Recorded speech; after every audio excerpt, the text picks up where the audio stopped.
Você sabia que um iceberg é formado por água doce? Ao contrário do que muitos pensam, os icebergs não são formados pela água do mar, mas por neve. Só que isso não é o que mais surpreende. Aqueles blocos gigantescos que flutuam e às vezes causam acidentes são de fato muito traiçoeiros, pois o que vemos sobre a água representa apenas de 10 a 20% de toda a sua massa. Ou seja, aquilo que vemos é apenas parte do problema que embarcações podem enfrentar. De forma semelhante, além de causar problemas facilmente identificáveis na vida das pessoas, as consequências da expansão da base monetária se escondem por debaixo de uma ilusão criada pelo Estado. Para te ajudar a desviar o curso de sua navegação, trazemos no vídeo de hoje 5 consequências sorrateiras da inflação.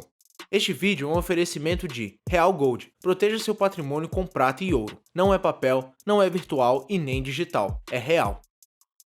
Número 5. Alta na preferência temporal. Toda experiência ensina que uma satisfação presente ou próxima de ocorrer geralmente parece mais importante para os homens do que uma de igual intensidade em um momento mais remoto no futuro.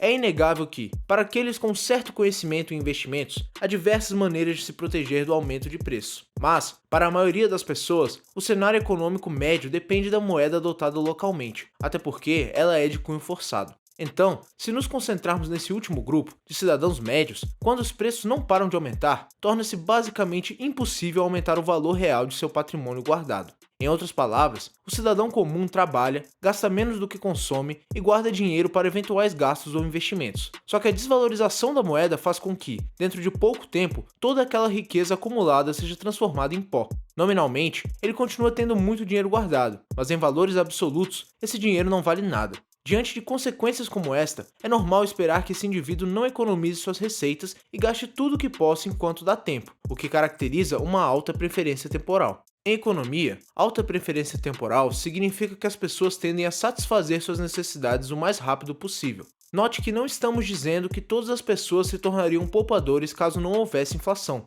Nosso ponto é que, num ambiente com manipulação monetária artificial, se houver uma contínua diminuição do valor das reservas, os incentivos serão sempre para que as pessoas consumam mais do que guardam. Número 4. Aumento de juros e destruição da poupança. Como as pessoas sempre preferem ter o dinheiro agora ao invés de receber a mesma quantia no futuro, o bem presente sempre exige um prêmio no mercado em relação ao bem futuro. Este prêmio é a taxa de juros. A taxa de juros é o preço que os tomadores de empréstimos pagam aos emprestadores para poderem usar um dinheiro que não é deles. Os juros são como se fosse o custo do dinheiro. Agora, um ponto que pode vir a ser mal interpretado é o motivo do aumento da taxa de juros. Normalmente, se pensa que os juros aumentaram porque os emprestadores precisam cobrar um preço maior para corrigir a desvalorização que a moeda terá ao longo do tempo, o que parcialmente está correto. Contudo, não se pode menosprezar um outro fator responsável por isso, o baixo acúmulo de capital. De forma simples, só se pode fazer 4 coisas com um recurso: consumi-lo, destruí-lo, guardá-lo ou investi-lo. Além disso, desconsiderando os casos de fraudes, para que um recurso seja investido, ele precisa ser primeiramente guardado. Em outras palavras, para que haja um investidor, é necessário antes ter havido um poupador. Ou seja, enquanto o investidor está do lado da demanda por recursos, o poupador faz o papel da oferta. E diminuindo a oferta, o preço do produto, que nesse caso é o prêmio por ter capital no presente, tem que aumentar.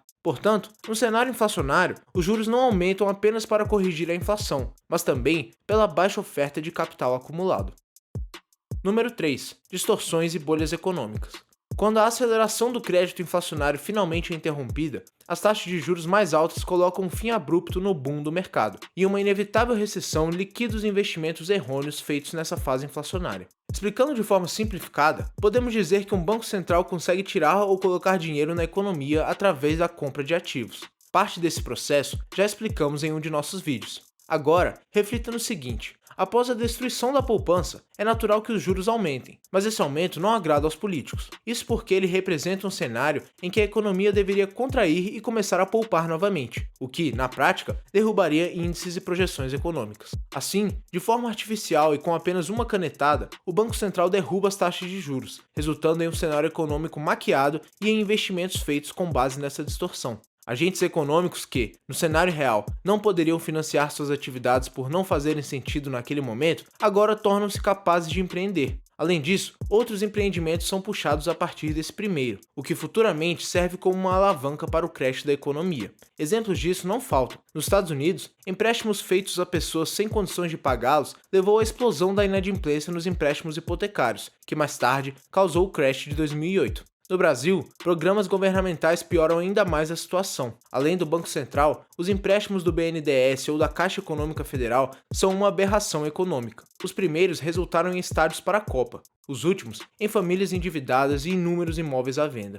Resumindo, tudo vai bem até o momento em que o cenário econômico não suporta mais os níveis de juros criados artificialmente. Seja por desvalorização cambial, seja por alta descontrolada de preço, uma hora, os juros de empréstimos terão de subir novamente como uma forma de mitigar a aceleração dos estragos acumulados. Quando isso acontece, os investimentos feitos naquele cenário de juros baixos se tornam inviáveis neste novo cenário, ocorrendo a liquidação em massa, caracterizando o fim de um ciclo econômico e o estouro de uma bolha. Número 2. Empobrecimento dos mais pobres. O aumento da quantidade de dinheiro não significa um aumento de renda para todos. Pelo contrário, a maior parte da sociedade, que é a última a ser atingida pela quantidade adicional de dinheiro, tem suas rendas reduzidas.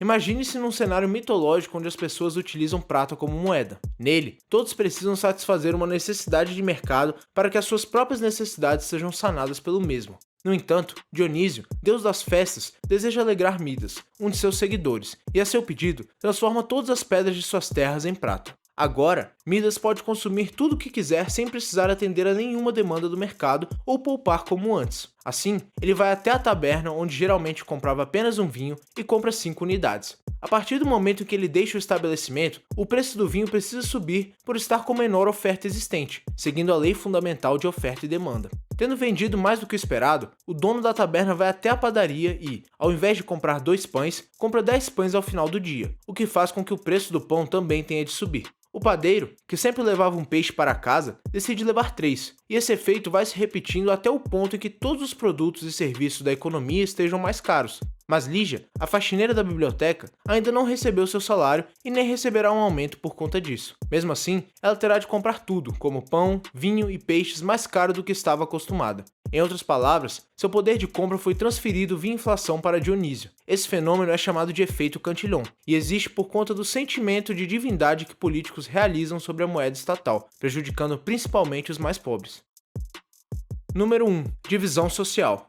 A redistribuição de propriedade e de renda é a forma pela qual o Estado pode criar uma divisão entre o público, destruindo a formação de uma consciência de classe unificadora entre os explorados. Como já mostramos em outros 2 vídeos, a ação estatal não só distorce completamente o cenário econômico, mas destrói os vínculos sociais entre as pessoas. Para aqueles sem nenhum conhecimento sobre o que está acontecendo, o discurso desonesto de que empresários são agentes maldosos e, por isso, aumentam os preços de suas mercadorias pode acabar fazendo algum sentido para quem não entende de economia. Assim, o dono do mercado, ao invés de ser visto como um empregador que ajuda diversos chefes de famílias a levar o sustento para casa, começa a ser visto como um explorador cruel. Exemplos disso não faltam. Da mesma forma como tem ocorrido recentemente, face às ações ditatoriais de lockdown, onde vizinhos delatam comércios que abrem as portas, quando confrontados por problemas econômicos, diversos fiscais do Sarney se voluntariam para infernizar a vida de quem gera valor à sociedade. Essa divisão social, causada por desonestidade de políticos e ativistas, é utilizada para nos distrair do verdadeiro agente que destrói a economia, o próprio Estado. Essa foi a nossa lista. E você, conhece alguma consequência que gostaria de recomendar? Deixe sua sugestão nos comentários. Obrigado pela sua preferência. Não esqueça de curtir e compartilhar o vídeo em suas mídias sociais. Se inscreva no canal, clique no sininho e faça parte do nosso clube de membros. Volte sempre!